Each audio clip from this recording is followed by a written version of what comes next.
किसी भी जगह को सच में जानने का सबसे अच्छा तरीका क्या हो सकता है? शायद वहां रहना, या फिर किसी ऐसे इंसान की आंखों से देखना जो वहां पहली बार आया हो। क्योंकि एक बाहरी व्यक्ति अक्सर उन छोटी छोटी बातों पर भी गौर कर लेता है जिन पर हम अपनी रोजमर्रा की जिंदगी में शायद ध्यान भी नहीं देते। ऐसा इसलिए क्योंकि वो उन रिवाजों और आदतों पर सवाल उठाते हैं जिन्हें हम बिना सोचे समझे बस मानते चले जाते हैं। उनके लिखे हुए किस्से एक तरह से टाइम मशीन की तरह काम करते हैं। ये हमें दिखाते हैं कि हमारा समाज सदियों पहले कैसा दिखता था, वो भी एक बाहरी और शायद इसीलिए एक निष्पक्ष नज़र से। आज तो हम एक क्लिक पर पूरी दुनिया घूम लेते हैं, है ना? लेकिन सोचिए उस जमाने के बारे में जब यात्रा का मतलब था महीनों या कभी-कभी तो सालों तक अनजान रास्तों पर चलना, जहां हर मोड़ पर कोई ना कोई खतरा छिपा होता था। फिर भी कुछ लोग थे जो ज्ञान, रोमांच या बस एक बेहतर जिंदगी की तलाश में निकल पड़ते थे। तो चलिए आज हम ऐसे ही 3 यात्रियों के साथ समय में पीछे चलते हैं। ये 3 लोग अलग अलग सदियों में अलग अलग इरादों से भारत आए और उन्होंने जो भी देखा उसे अपनी किताबों में हमेशा के लिए दर्ज कर दिया। तो शुरू करते हैं ये ऐतिहासिक सफर। हमारी पहली मुलाकात हो रही है 11वीं सदी के एक महान विद्वान अल बेरूनी से। इनका नजरिया एकदम अकादमिक था, हर चीज को समझने और उसे कायदे से दर्ज करने वाला। देखिए, अल बिरूनी सिर्फ एक यात्री नहीं थे, वो अपने समय के सबसे तेज दिमागों में से एक थे। एक तरफ वो गणितज्ञ थे और इसका असर उनके लिखने में भी दिखता है। हर चीज एकदम सटीक, एक व्यवस्थित ढंग से लिखी हुई। और कई भाषाएं जानने की वजह से उन्हें भारतीय ग्रंथों के समंदर में सीधे गोता लगाने का मौका मिल गया। लेकिन दिलचस्प बात यह है कि वो भारत अपनी मर्जी से नहीं आए थे। जब सुल्तान महमूद ने उनके वतन ख्वारिज़्म पर हमला किया तो वो कई विद्वानों को बंधक बनाकर अपने साथ गजनी ले आया। अल बिरूनी भी उन्हीं में से एक थे, और इसी घटना ने अजीब तरह से भारत में उनकी दिलचस्पी जगा दी। गजनी में रहते हुए ही उन्होंने भारत को गहराई से समझने का फैसला किया। इसके लिए उन्होंने सालों तक ब्राह्मण पंडितों के साथ बैठकर संस्कृत सीखी। उन्होंने धर्म, दर्शन और विज्ञान के ग्रंथों का गहरा अध्ययन किया। वो सुनी सुनाई बातों पर यकीन नहीं करना चाहते थे, वो तो सीधे ज्ञान के सोर्स तक पहुंचना चाहते थे। और इसी सालों की मेहनत का नतीजा थी किताब-उल हिंद। ये सिर्फ एक ट्रैवल डायरी नहीं है, बिल्कुल नहीं। ये तो समझिए 11वीं सदी के भारत का एक पूरा एनसाइक्लोपीडिया है। इसमें उन्होंने भारतीय समाज, खासकर यहाँ की जाति व्यवस्था और सामाजिक नियमों को इतनी बारीकी से समझाया है जो उस दौर के किसी भी भारतीय लेखक के काम में भी नहीं मिलता। उनका मकसद सिर्फ जानकारी इकट्ठा करना नहीं था, बल्कि वो 2 अलग अलग संस्कृतियों के बीच एक पुल बनाना चाहते थे।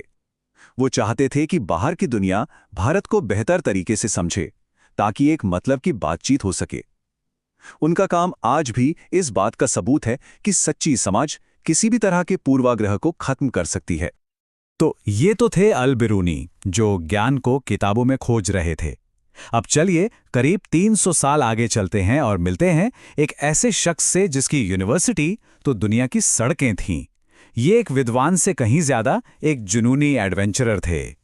मोरक्को के रहने वाले इब्न बतूता का फलसफा सीधा था। असली ज्ञान दुनिया को अपनी आंखों से देखने से मिलता है, किताबों से नहीं। और इसी सोच ने उन्हें इतिहास के सबसे महान यात्रियों में से एक बना दिया, जिन्होंने उस जमाने की लगभग पूरी दुनिया घूम डाली। इन शब्दों में उनका जुनून साफ झलकता है। सोचिए, सिर्फ 22 साल की उम्र में वो एक ऐसे सफर पर निकल पड़े जो अगले 30 साल तक चलने वाला था, और जो उन्हें दुनिया के एक कोने से दूसरे कोने तक ले जाने वाला था। भारत पहुंचने के बाद वो सुल्तान मोहम्मद बिन तुगलक के दरबार में पहुंचे। सुल्तान उनसे इतना प्रभावित हुआ कि उन्हें दिल्ली का काजी यानी जज बना दिया। उन्होंने यहाँ कई साल बिताए और भारतीय शहरों, खासकर दिल्ली की रौनक और हलचल के बारे में बड़े ही मज़ेदार किस्से लिखे हैं। उनके लेखों से पता चलता है कि उस जमाने में दिल्ली एक बहुत बड़ा और अमीर शहर हुआ करता था। लेकिन हाँ, उनका सफ़र कोई फूलों की सेज नहीं था। उस जमाने में लंबी दूरी की यात्रा का मतलब था जान हथेली पर लेकर चलना। इब्न बतूता के कारवां पर कई बार डाकुओं ने हमला किया, और कई बार तो वो बाल बाल बचे। उनके किस्से हमें उस दौर के खतरों की एक सच्ची झलक देते हैं। लेकिन डाकुओं के डर से भी बड़ा एक डर था, और वो था अकेलेपन का। सोचिए, हजारों मील घर से दूर एक अजनबी जगह पर बीमार और अकेला महसूस करना कितना मुश्किल रहा होगा।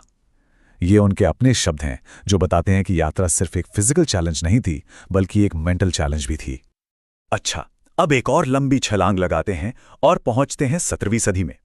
ये वो दौर था जब यूरोप दुनिया में अपनी ताकत बढ़ा रहा था, और हमारे तीसरे यात्री फ्रांसवा बर्नियर इसी बदलती हुई दुनिया की सोच को दिखाते हैं। उनका नजरिया तुलना करने वाला था और अक्सर आलोचना करने वाला। फ्रांस के रहने वाले बर्नियर एक डॉक्टर, दार्शनिक और इतिहासकार थे। वो मुगल साम्राज्य में अपने लिए मौके तलाशने भारत आए थे। वो यहाँ 12 साल रहे और उन्होंने मुगल दरबार की राजनीति को बहुत करीब से देखा। बर्नियर की सोच का सबसे खास पहलू ये था कि वो हर चीज की तुलना यूरोप से करते थे। उन्होंने भारत में जो कुछ भी देखा, चाहे वो शहरों की हालत हो, खेती हो या फिर शासन करने का तरीका, उन्हें हमेशा यूरोप के मुकाबले कम ही लगा। उनका लेखन इस यूरोसेंट्रिक यानी यूरोप को केंद्र में रखने वाली सोच का एक साफ उदाहरण है। वो सम्राट शाहजहां के बड़े बेटे दारा शिकोह के निजी डॉक्टर बने और बाद में एक अमीर दरबारी के साथ काम किया। इस वजह से उन्हें मुगल एलीट यानी ऊंचे तबके के लोगों की जिंदगी को करीब से देखने का मौका तो मिला, लेकिन शायद वो आम लोगों की जिंदगी से दूर ही रहे। उनकी कहानी सत्ता के गलियारों की कहानी है। तो ये थे 3 अलग-अलग सदियों के 3 यात्री, एक विद्वान, एक साहसी यात्री और एक आलोचक। इन तीनों की विरासत हमें क्या सिखाती है? तो देखिए, अल बिरूनी बौद्धिक समझ के लिए भारत आए और एक एनसाइक्लोपीडिया छोड़ गए। इब्न बतूता ने अनुभव को ही ज्ञान माना और एक रोमांचक यात्रा की कहानी लिखी। और बर्नियर ने उन्होंने तुलनात्मक विश्लेषण किया, जिसका नतीजा एक यूरोसेंट्रिक विवरण था जो पश्चिम में बहुत पॉपुलर हुआ। और यहीं पर सबसे बड़ी सीख छिपी है। हमें ये याद रखना होगा कि इतिहास कभी एक सीधी लाइन में नहीं होता। ये वृत्तांत उस समय का 100% सच नहीं, बल्कि अपने लेखकों के नजरिए का आईना है। इन्हें पढ़ते हुए हमें हमेशा ये याद रखना चाहिए कि लिखने वाला कौन था, वो कहाँ से आया था और उसका असली मकसद क्या था। इन लोगों की विरासत स्याही और कागज पर आज भी सुरक्षित है। हमारी विरासत वो हर रोज डिजिटल कोड में लिखी जा रही है, हमारे ट्वीट्स में, हमारी तस्वीरों में और हमारे मैसेजेस में। कभी सोचा है, आज से सदियों बाद जब कोई इतिहासकार हमारे इन डिजिटल निशानों को देखेगा तो वो हमारे इस समय को कैसे समझेगा और हमारे बारे में क्या लिखेगा?